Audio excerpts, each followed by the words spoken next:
Okay, my commendation to Pukao and UFT for putting on this forum. I didn't actually introduce you, I'm sorry. I don't think. This is Kevin Bell, who's strategic advisor? Strategy advisor. Strategy advisor. Sorry, my bad. In the Prevention Office of the Ministry of Labour. Right. Okay, so recently, in fact, on the 25th of April, there was an event that was put on by the Prevention Division of the Ministry of Labour, and I was at that event, and there were some other people from Pukao, and others of you were from other organizations there, and there was a thinking that we could share the forum today, some of the things that we discussed. So that's essentially what my presentation is about. I'm going to be going a little bit back to set some context. So I'm going to be looking at a background section. We'll be highlighting some timelines, and then we're going to be looking at some current and some future initiatives, which really will center around the conversation event that we had on the 25th, and which we will continue to have on the 22nd of May, and that type of thing. So you'll be aware of the mandate of the ministry. The ministry works to prevent workplace injuries and illnesses. It promotes and enforces employment standards and helps settle workplace disputes and collective agreements in Ontario.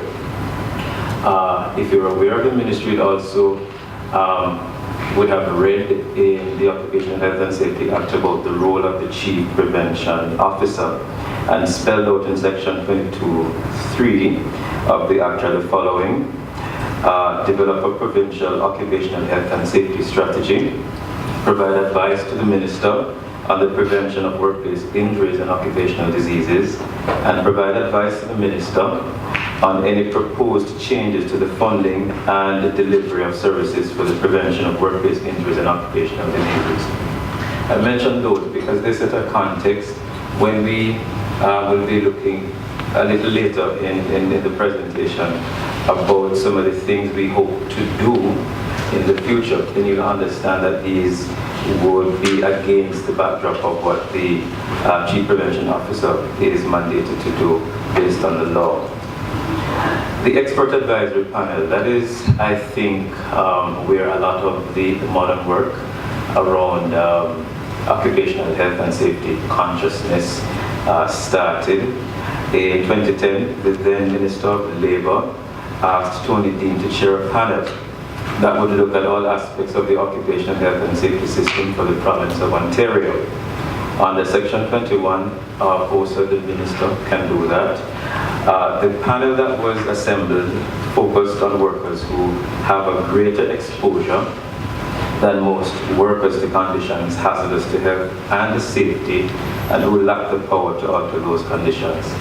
That particular focus actually helped people to define a set of people who were regarded as vulnerable workers. And I'm using careful language around that because that was discussed at the forum, and I'm going to be getting into some of the nuances and some of the sensibilities that were apparent when we started to use the expression vulnerable workers, and even when we started to define this group of vulnerable workers in the way that I explained.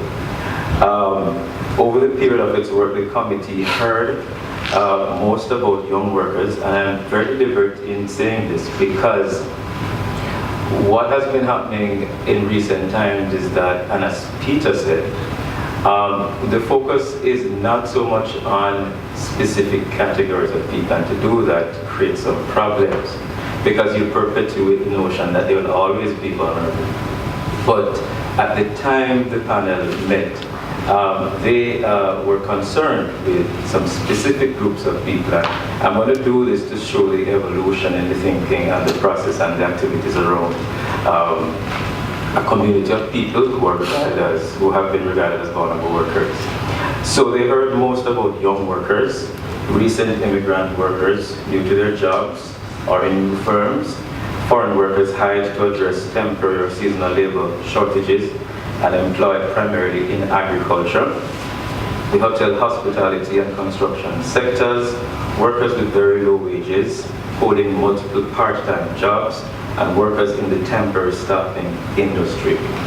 The panel noted that worker vulnerability is caused by, as Peter said, not knowing one's rights under the Act, such as the right to refuse work, having no work experience or training that is job or hazard specific, and being unable to exercise or raise health and safety concerns for fear of losing one's job.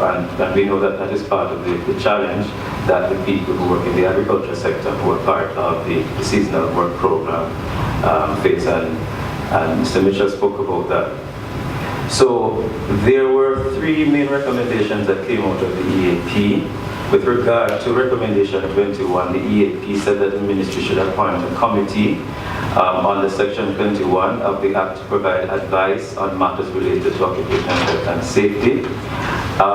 The other 2 recommendations, 30 and 31, well, 30 outlined the following: that the Ministry of Labour should carry out proactive inspections, and 31 spoke about the fact that the occupational health and safety system should develop information products. So what are the results of those recommendations? There was a vulnerable worker task group. It was established, and it came up with 4 recommendations. Those recommendations have largely been carried out. With regard to recommendation 30, inspections and campaigns, the Operations Department of the Ministry continues to engage in, to have these campaigns and blitzes throughout the year. And as it relates to the other recommendation, information products, a number of information products, posters, in hard copies and soft copies, have been created since the recommendations were made.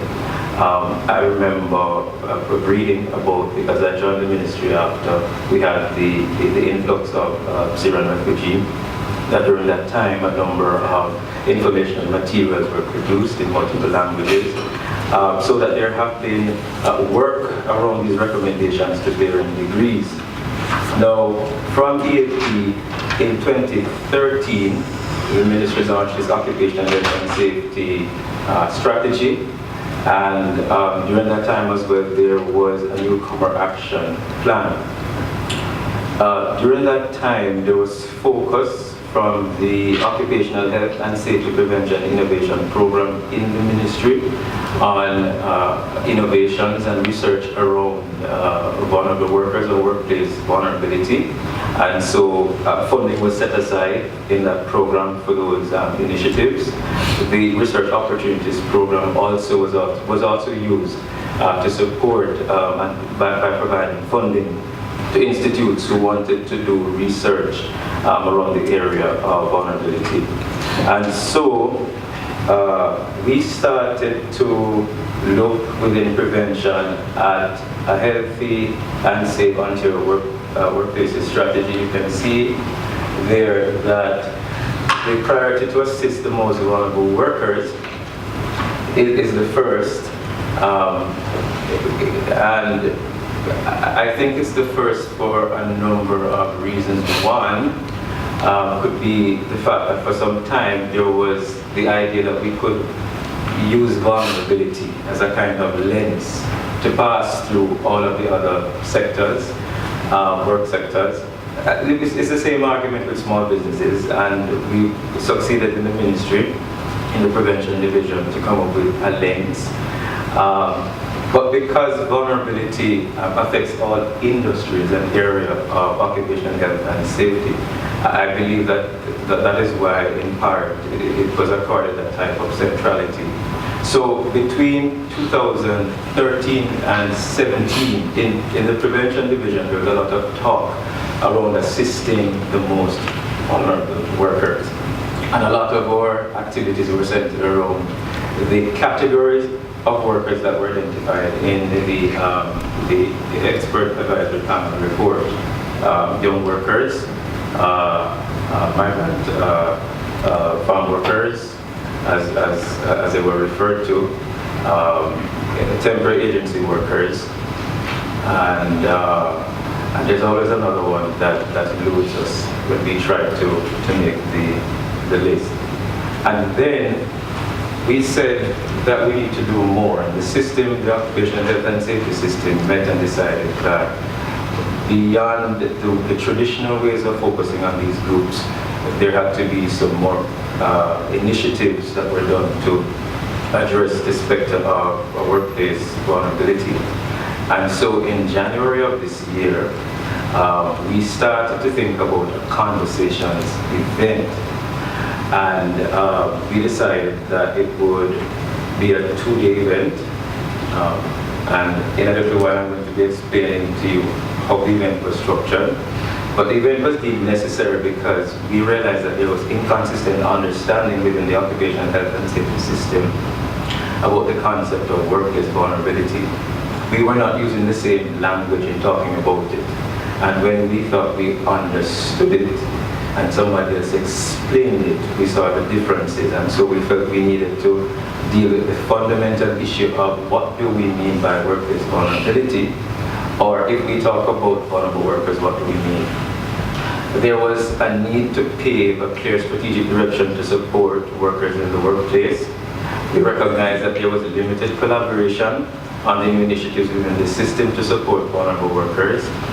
The occupational health and safety system had also requested action, and we recognized that we needed to have a body of people who could provide technical guidance to us in the prevention division.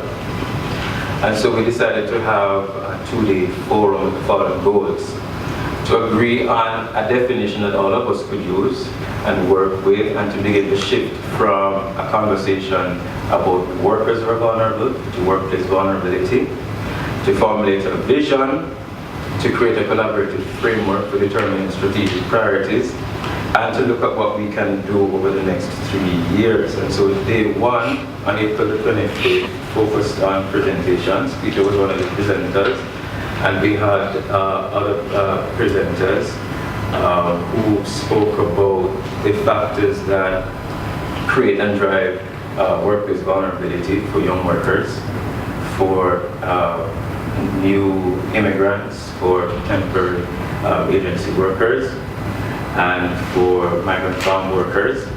We looked at definition of vulnerability. We started that definition discussion. We did not end it because, again, it elicited so many responses and so many views, and we had a visioning exercise. This graphic generated a lot of intrigue. Actually, it was prepared by my colleague Sal, who is here. But really what I want to emphasize is the section in the middle, which is the point of intersectionality. It shows the various points of connections between and among various categories of workers who were deemed vulnerable. It is in that area in the middle, the pink area, that we think a lot of the ideas will come from on day 2 to tackle some of the most pervasive and persistent challenges that workers in the province face. The plan for day 2 is to confront those challenges and just in case they're not too visible: inadequate OHS training, precariousness, element of newness, non-unionized, racialization, poor quality, physically demanding labor. So we want to look at some of those challenges on day 2 and to agree on appropriate countermeasures around which stakeholders can collaborate. So on day 2, this is the plan. Day 2 happens on the 2nd of May at Ryerson University. We have to go back to the definition of vulnerability. There is a group, a committee that was, but it is still, coming together. But we had members who had indicated they wanted to be a part of this committee to continue to look at the definition of vulnerability. So we're hoping that on day 2 we'll be able to have some kind of report from that committee. We want to continue to look at the issues, and then we will come up with solutions, and then we will prioritize the solutions we come up with, and then we will look at performance measurement or management framework for that. So beyond day 2, what are we thinking will happen? and I can only say thinking because day 2 hasn't happened yet. We think that there will be continued focus on expanding protection for the effective exercise of fundamental rights. We think that the discussion, the focus is going to be on making or providing effective and accessible mechanism for enforcing those rights. On day 1, there was a suggestion that we needed to focus on getting CBOs involved in supporting those people who are vulnerable, workers who are vulnerable, or individuals who come into vulnerable situations in the workplace. I think the focus is also going to be on promoting best practices through ongoing stakeholder involvement. And we also think that there will be identification of sectors, and this has been happening, so we think that it will continue. Sectors where there are concentrations of workplace vulnerability, so that we can have more proactive inspections. And lastly, we think, because we're not sure if we'll be able to land this on day 2, the discussion about the definition may continue. We think that we'll continue to work on our vision statement as a stakeholder group. And I mentioned earlier at the start that one of the things that the CPO has to do is to advise on an occupational health and safety strategy. The one that we have is wrapping up this year. And so we believe that what will come out of day 2 will help to inform that. And hopefully we'll have a 5-year work plan. And that's it. That's it about what we've been doing. That's it about what we think will happen in the long-term future. Thank you.